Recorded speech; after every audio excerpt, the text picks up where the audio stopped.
Have you ever had a weekend that felt like a ghost of the work week? You're physically present, sitting on your sofa, the afternoon light filtering through the window, but your mind is elsewhere. It's back in the office, running on a treadmill of unfinished business, that one email you forgot to send, the final slide on a presentation that isn't quite right, a conversation you need to have on Monday morning. You're not working, but you're not resting either. You are caught in a strange, draining limbo, a mental purgatory of the incomplete. So, you give in. You open the laptop, just to quickly handle one or two things for peace of mind, only to look up and realize 2 hours have vanished. You've just donated a piece of your weekend to a quiet, invisible anxiety. This feeling, this persistent mental tug-of-war, has a name in the world of psychology. It's called an open loop. A task, a commitment, or a thought that your brain has started but has not yet finished. And it rings like a tiny, insistent alarm bell in the back of your mind until it's resolved. This isn't a flaw in your character or a sign of weakness. It is a fundamental feature of how our minds are wired. The story begins not in a modern productivity seminar, but in a bustling Vienna café in the 1920s with a Lithuanian psychologist named Bluma Zeigarnik. She was fascinated by a simple observation. The waiters had a stunningly accurate memory for complex, unpaid orders. They could recall who had the apple strudel, who had the melange, and who still needed a glass of water. Yet, the moment the bill was paid and the task was complete, their memory of the order would vanish almost instantly. The information was wiped clean. Zeigarnik sensed something profound was happening here. She took this observation back to the laboratory and designed a series of experiments. Participants were given a set of simple puzzles and tasks. Some they were allowed to complete, while others were deliberately interrupted midway. Later, when asked what they remembered, the results were clear and consistent. People remembered the interrupted, unfinished tasks far more vividly, often twice as well as the ones they had completed. This became known as the Zeigarnik Effect, the mind's peculiar and powerful tendency to cling to the incomplete. This effect is the psychological engine behind your weekend restlessness. Each unfinished task, from the trivial buy milk to the significant prepare for the board meeting, creates a state of psychological tension. It opens a file in your brain, and that file stays open, demanding cognitive resources until you mark it as done. This isn't just a quaint psychological quirk. It's a mechanism rooted in our evolutionary past. For our ancestors, forgetting an unfinished task like setting a trap or gathering firewood before nightfall could have serious consequences. The brain's nagging reminder system was a survival tool. But in our modern world, where the threats are 100 emails and a dozen projects, this survival mechanism has been hijacked. It creates a constant, low-grade hum of cognitive stress. Imagine your working memory, the conscious part of your mind, as the RAM on your computer. Every open loop is another browser tab you've left running. 1 or 2 tabs are manageable, but when you have 20, 30, 50 tabs open at once, the system slows down. It gets sluggish, it overheats, and the battery drains at an alarming rate. You feel mentally exhausted, not because you're actively working, but because your brain is spending so much energy just keeping track of all the things you haven't done. This mental clutter doesn't just steal your focus during the day, it follows you into the night. A compelling study, published in the Journal of Occupational Health Psychology, followed a group of employees for weeks. The researchers found a direct link. The more unfinished tasks people had on their minds at the end of the work week, the poorer the quality of their sleep over the weekend. The reason wasn't just the tasks themselves, but a process called affective rumination, the psychological term for getting stuck in a loop of worry, chewing on the same stressful thoughts over and over again. Your brain, trying to be helpful, keeps replaying the open loops, preventing you from sinking into the deep, restorative sleep you so desperately need. If this idea of the open loop is already shining a light on something you've felt but couldn't name, and you're ready to explore these intricate landscapes of the mind with us, take a moment to subscribe to Mind Decode Explained. We journey through these challenges together, seeking not just answers, but understanding and peace. But the story of the open loop has another chapter, a companion piece to Zeigarnik's discovery, introduced by her contemporary, Maria Ovsiankina. She discovered that we don't just remember unfinished tasks better. We feel a deep intrinsic compulsion to return to them. This is the Ovsiankina effect, the subconscious urge to complete what we have started. It's that magnetic pull you feel to go back to the puzzle, to finish the chapter, to send that one last email. So, we have a double bind. The Zeigarnik Effect makes us remember the incomplete, and the Ovsiankina Effect makes us want to finish it. Together, they create a powerful psychological force that keeps us tethered to our to-do lists, making true detachment, true rest, feel like an impossible luxury. Now, we can look at this through an even deeper lens, that of the pioneering psychiatrist Carl Jung. For Jung, the psyche is a self-regulating system that constantly strives for balance and wholeness. From a Jungian perspective, an open loop is more than just an unfinished task. It is a small fragment of psychic energy that has been left unintegrated. It represents a promise you made to yourself that remains unfulfilled, creating a subtle but persistent dissonance in your inner world. The nagging feeling isn't just your prefrontal cortex flagging a task. It's a deeper part of you calling for completion, for a cycle to be closed so that psychic energy can be released and flow elsewhere. This constant state of incompletion, according to Jungian thought, keeps us tethered to the conscious, task-oriented ego, preventing us from accessing the deeper, restorative realms of the unconscious, which are crucial for creativity, insight, and true psychological rest. The anxiety from open loops is the tension between the ego's to-do list and the soul's need for wholeness. It is also important here to dismantle a common misconception. The Zeigarnik Effect isn't an absolute, unchangeable law of the mind. Later research, including a comprehensive meta-analysis that reviewed decades of studies, found that while the urge to resume tasks, the Ovsiankina effect, is quite robust, the memory advantage of the Zeigarnik Effect can be more variable. It depends on factors like your motivation, the type of task, and your personality. This is actually good news. It means you are not entirely at the mercy of this psychological quirk. It's a tendency, not a sentence. You don't have to be a passive victim of your brain's filing system. You can become its active curator. You can learn to close the loops without necessarily completing the task at that very moment.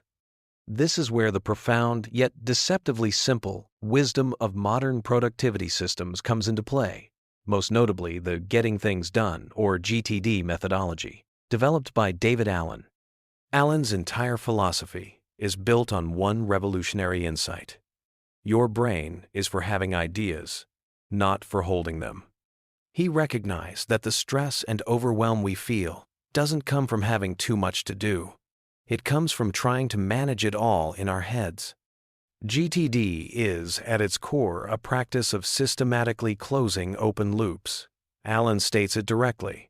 Every open loop must be in your trusted collection system, not in your head. This is the key. The goal isn't to have no open loops. That's impossible. The goal is to get them out of your mind and into an external, trusted system so your brain can release that psychological tension and stop its relentless reminding. So, how do we do this? How do we move from the science to a practical art of mental freedom? It begins with 4 foundational practices inspired by these psychological principles. The first step is the sacred act of immediate capture. The moment a thought, a task, or a commitment enters your mind that, oh, I need to, feeling you must get it out of your head and onto a medium you trust. It could be a physical notebook, a notes app on your phone, a voice memo, or an email to yourself. The tool doesn't matter. The habit does. This act of writing it down is a contract with your brain. You are saying, I see this. I acknowledge it. You no longer need to hold on to it for me. it is safe. Each time you do this, you are freeing up a tiny sliver of that precious mental RAM. The rule is simple. If it's on your mind, it doesn't belong there. It belongs in your capture system. Keep your capture tool as close to you as your own hand. The less friction there is to capturing a thought, the more likely you are to do it, and the lighter your mind will become. The second practice is creating an end-of-day shutdown ritual. This is a non-negotiable 10 to 15-minute appointment with yourself before you leave your workspace. During this time, you quickly review what you accomplished. Identify any new open loops that emerge during the day. And, most importantly, create a clear, simple plan for what you will tackle first tomorrow. This simple act provides your brain with the closure it craves.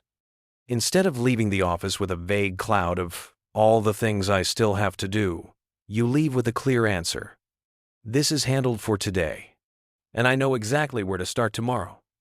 This ritual is like telling your internal security guard that they can go off duty for the night. The perimeter is secure. There's no need to stay on high alert. The third step is to periodically perform a mind sweep, or, as I like to call it, a brave inventory. This is where you sit down with a blank piece of paper or a new document and you empty your head of every single open loop you can think of, big or small, personal or professional. Every call you need to return, every book you want to read, every project nagging you, every leaky faucet, every unresolved decision, get it all out. This process can feel daunting at first, but it is incredibly liberating. By externalizing this mental inventory, you move from being lost in a dense fog to standing on a hilltop with a clear map of the terrain. You can finally see what is actually demanding your attention. You can then begin to clarify. What is this? Is it actionable? If so, what is the very next physical action required? This process of naming and defining transforms nebulous anxieties into concrete, manageable steps, which immediately reduces their psychological weight. Finally, there is the wonderfully practical 2-minute rule. Popularized by David Allen, the rule is this: if a newly identified next action takes less than 2 minutes to complete, do it right then and there. This is not about procrastination. It's about mental economics. The energy and time it would take to store, track, and later retrieve that small task is often greater than the energy it takes to simply do it now. Answering that quick email, making that simple phone call, filing that one document, these small, decisive actions close loops instantly, creating a powerful sense of momentum and accomplishment that ripples throughout your day. For tasks that will take longer, the key is not to leave them as a vague blob like do the report. The key is to define the very next physical action, like email Sarah for the Q3 sales figures, and put that action on a specific list or in your calendar. Why do these seemingly simple habits have such a profound effect? They work by systematically addressing the root causes of the cognitive tension we've explored. The act of capture and planning directly lowers cognitive load. When a task has a home in a trusted list, on a specific calendar date, your brain no longer needs to run the background reminder program. This is especially powerful for those of us prone to anxious circular thinking at night. It disarms the rumination that degrades our sleep.